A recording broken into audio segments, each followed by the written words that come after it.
কি যে শান্তির ভর্তা ভাইরে, কি যে শান্তি! না খেলে কি বোঝা যায়? আর সকালে উঠে যখন ভাত খেতে মন চায়, তখন নিজের পছন্দ মতো এইরকম ভর্তা বানিয়ে খেলে কার না ভালো লাগে? আমার তো বেশ ভালো লাগে এই ভর্তাটা খেতে। আর বাসায় যখন একটা কলাই ছিল, আর এটা কাঁচা কলা। আর এই কাঁচা কলা ভর্তাটা বানিয়ে পেট ভরে ভাত খেয়ে নিলাম। আলহামদুলিল্লাহ, খুবই ভালো লেগেছে। আসসালামু আলাইকুম, সবাই কেমন আছেন? মৌসুমীস কুকিং ডেইরি পেজ থেকে সবাইকে স্বাগতম। চলে আসছি নতুন আরেকটি ভিডিও নিয়ে। ওই যে প্রথমেই বললাম বাসায় একটাই কাঁচা কলা ছিল। আর সেই একটা কাঁচা কলা কি সুন্দর তাজা। আর এইটা আমি এখন ভর্তা বানাবো। তো আমি বড় কলা একটা নিয়েছি। তো এখানে মাঝখানে কেটে নিলাম। তারপরে আমি গরম পানিতে সিদ্ধ করতে দিয়ে দিলাম। আর এটা সিদ্ধ হয়ে গেলেই হবে ম্যাজিকের ভর্তা। আর কি যে দুর্দান্ত স্বাদের ভর্তা রেসিপি, একবার হলেও বাসায় ট্রাই করে দেখবেন। এই ভর্তাটা কিন্তু কলার খোসা সহই হবে। আমি সিদ্ধ করার পরে এটা আমি ব্লেন্ড করে নিব। এই তো ব্লেন্ড করা হয়ে গেল। তারপরে কি বোঝা যাচ্ছে বলেন তো? এখানে খোসা আছে কলার।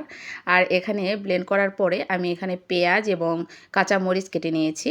আর অল্প কয়েকটা শুকনা মরিচও আমি দিয়ে দিব। আর আপনারা চাইলে শুধু এটা কাঁচা মরিচ দিয়েও করতে পারবেন। আর এই তো এখানে আমি সরিষার তেল ফ্রাই প্যানে দিয়ে দিলাম। তারপরে দিয়ে দিলাম 1 চামচের মতো কালো জিরা। তারপরে দিয়ে দিলাম 2টা শুকনা মরিচ। ছোট, ছোট করে দিয়েছি। তারপরে এটা ভাজা হয়ে গেলে এখানে আমি পেঁয়াজ এবং কাঁচা মরিচটাও দিয়ে দিলাম। দিয়ে খুব ভালোভাবে এটা ভেজে নিব। আর একদম সিম্পল একটা ভর্তা রেসিপি, শর্টকাটেই বানিয়ে ফেলতে পারবেন।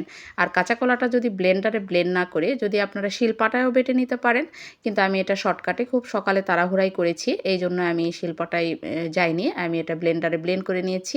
তারপরে এটা ভালোভাবে ভাজা হয়ে গেলে আমি এখানে সেই ব্লেন্ড করা কলাটা দিয়ে দিলাম। আর এই তো ভর্তা এখন হয়ে যাবে, বেশিক্ষণ লাগবে না। এটা ভালোভাবে নাড়তে হবে। আর যতক্ষণ পানি একটু না শুকাবে, আর কলাটা ব্লেন্ড করতে আমি সামান্য একটু পানি দিয়েছিলাম, আমি বলতে ভুলে গেছি। এই জন্য আমি এটা ভালোভাবে একটু ভেজে নিব।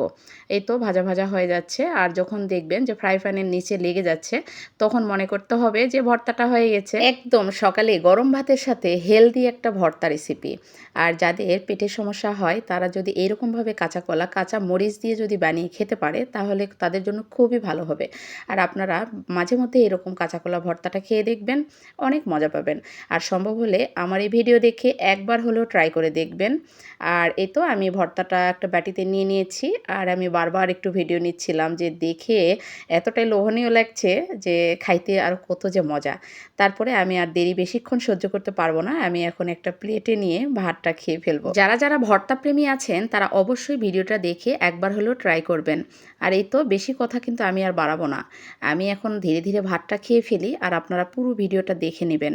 আর যদি সম্ভব হয় সবাইকে দেখার সুযোগ করে দিবেন। অসম্ভব মজার একটা ভর্তা রেসিপি ভাইরে ভাই, যতবার আমি ভর্তা দিয়ে ভাতটা মুখে দিচ্ছিলাম, শান্তিতে মুখটা ভরে যাচ্ছে। তো যাই হোক, আজকের ভিডিও পর্যন্তই। সবাই ভালো থাকবেন, সুস্থ থাকবেন। সামনের দিন আবার নতুন কোনো রেসিপি নিয়ে আপনাদের মাঝে হাজির হব। এ পর্যন্ত সবাই ভালো থাকবেন। আল্লাহ হাফেজ, আসসালামু আলাইকুম।